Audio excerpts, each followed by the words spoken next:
Hello and नमस्कार साथीहरू, कस्तो छ तपाईँहरूको हालखबर? आशा छ सबै ठिकै छ होला। आज फेरि अर्को भिडियो लिएर आइसकेको छु। यो भिडियो चाहिँ मैले अस्ति जहाँबाट एन्ड गरेको थिएँ त्यहाँबाट सुरु गर्दैछु। र यहाँनिर माता तीर्थको औँसीको दिनमा चाहिँ यहाँ बच्चाहरूको खेल्ने कुराहरू पनि राखिएको थियो मेलामा। र आयन्स र नायराले चाहिँ खेल्ने भनेको भएर हामी गएका थियौँ। र पहिलो चाहिँ त्यहाँनिर रेल जस्तो रहेछ, उनीहरू त्यो नखेल्ने भनेको भएर अनि हामी अब तल आएका छौँ। यहाँ चाहिँ स्लाइड छ अनि एउटा जम्पिङ गर्ने ठाउँ छ।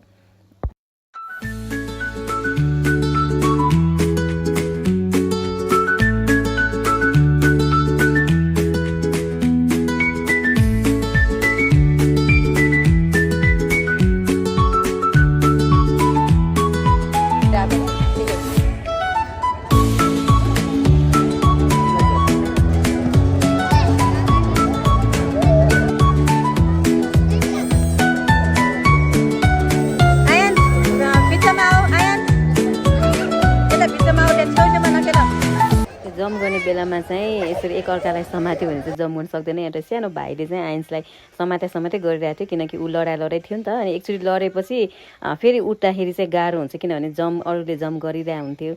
त्यही भएर चाहिँ यहाँ भाइहरू चाहिँ धेरैचोटि लडाइ गरिरहेको थियो। र यो चाहिँ 5 मिनट्सको टाइमिङ थियो। 100 रुपियाँ थियो। यो प्राइस चाहिँ ठिकै हो, तर उनीहरू चाहिँ 5 मिनट्स पनि खेलेन, एकछिन खेलेर पुग्यो भनेर अनि आयो। र यहाँ मेलामा चाहिँ सबैजना दिदी बहिनीहरू मिलेर चाहिँ यसरी भाका मिलाएर गीत गाउँदै हुनुहुन्थ्यो।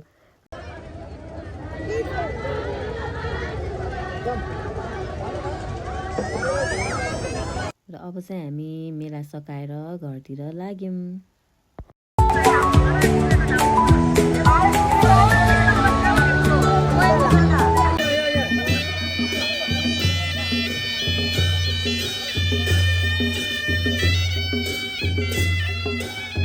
अहिले मान्छे नाचेको थियो, अहिले कहाँ गएछ?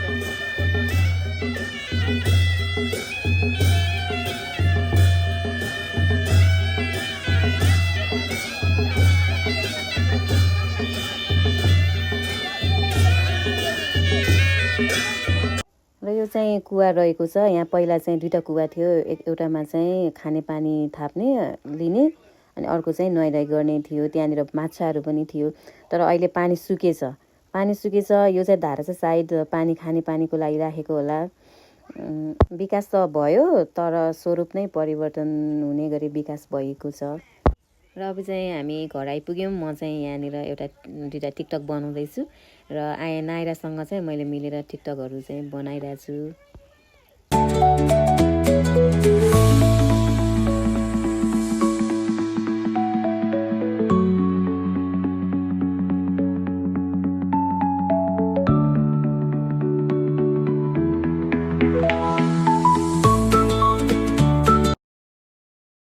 अब टिकटकहरू पनि बनाइसकेपछि अब चाहिँ रेडी भइसकेको छ आमाको मुख हेर्नको लागि। हामीले यहाँ प्रिपेयर गरिसक्यौँ र अब मम्मी अनि काकीलाई चाहिँ हामी बोलाउँदैछौँ।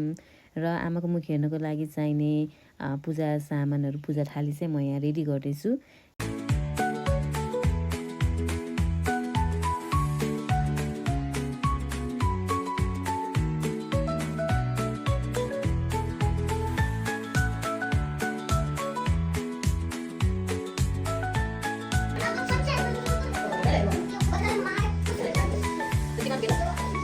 र अब यहाँ मम्मी र काकी पनि आइसक्नु भयो। मम्मीको घुँडा दुखेको भएर चाहिँ भुइँमा बस्न सक्नुहुन्न, त्यही भएर चाहिँ मेजमा बस्दै हुनुहुन्छ। र यो नयाँ घर भएको भएर हामीले चाहिँ यहाँ के पनि राखेको पनि छैन, त्यही भएर तपाईँहरूले खाली देख्नुहुनेछ।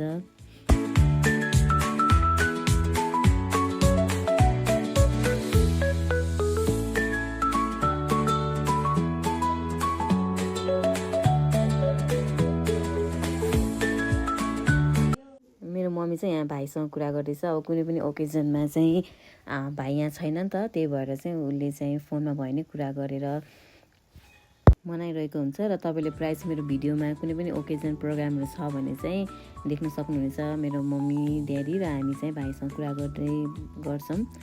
र यहाँनिर अब टिका लगाइदिइसकेँ मैले, मम्मीहरूलाई पूजा गरिसकेँ। यहाँ ड्याडीलाई पनि मैले टिका लगाउँदैछु। र सगुनको टिका भनेको चाहिँ सबैले लाउनुपर्छ, त्यही भएर मैले नै आफैलाई टिका लाउँदैछु। र यहाँ मेरो बहिनी पनि छ, मेरो बहिनीलाई पनि मैले टिका लगाइदिएको छु। मेरो अर्को बहिनी पनि छ, तर उसको चाहिँ सुत्केरी भएको भएर चाहिँ ऊ चाहिँ अहिले रेस्ट गरिरहेछ।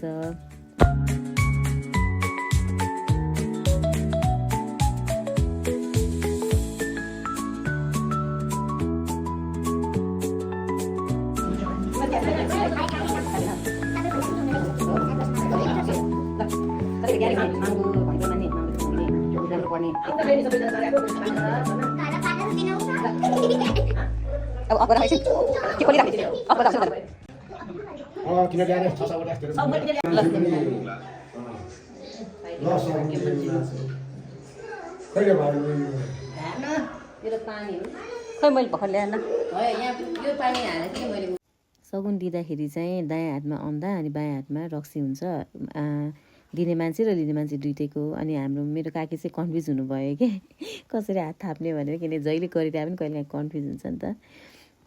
र मेरो पालो सक्यो, अब बहिनीले चाहिँ पूजा गर्दैछ, टिका लाउँदैछ उसले पनि, र उसले पनि अब सगुन दिँदैछ।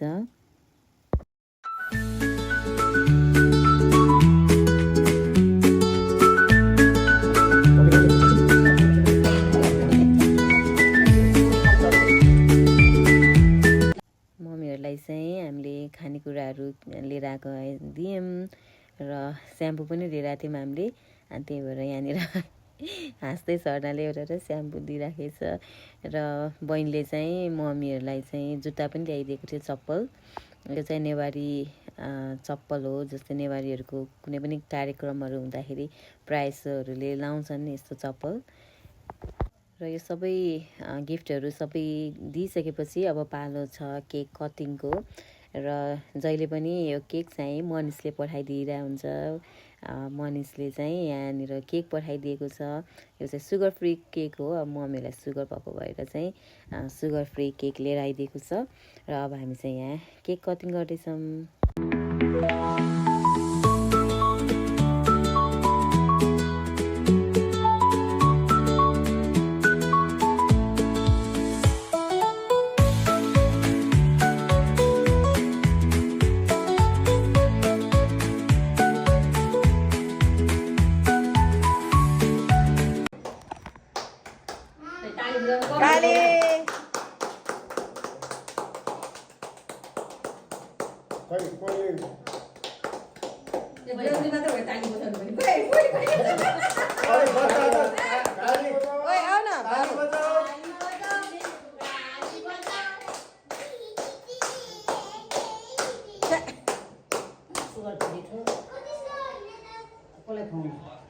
आफू एकअर्का खुवाउनु न पहिला, तपाईँ एकअर्कालाई खुवाउनु। रसबरी सबै रसबरी खाने भने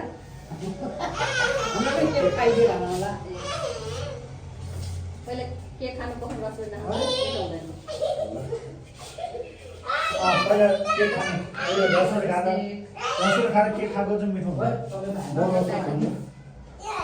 आजको आमाको औँसीको दिन पनि रमाइलो भयो। हामीले राम्ररी घुम्यौँ र आमाको मुख हेऱ्यौँ। तपाईँहरूको कस्तो भयो होला कमेन्टमा अवश्य लेख्नु होला भन्दै म यो भिडियोलाई यहीँ एन्ड गर्न चाहन्छु। र अर्को भिडियोमा म फेरि तपाईँहरूसँग भेट हुने नै छ। तबसम्मको लागि stay healthy, stay safe, by by.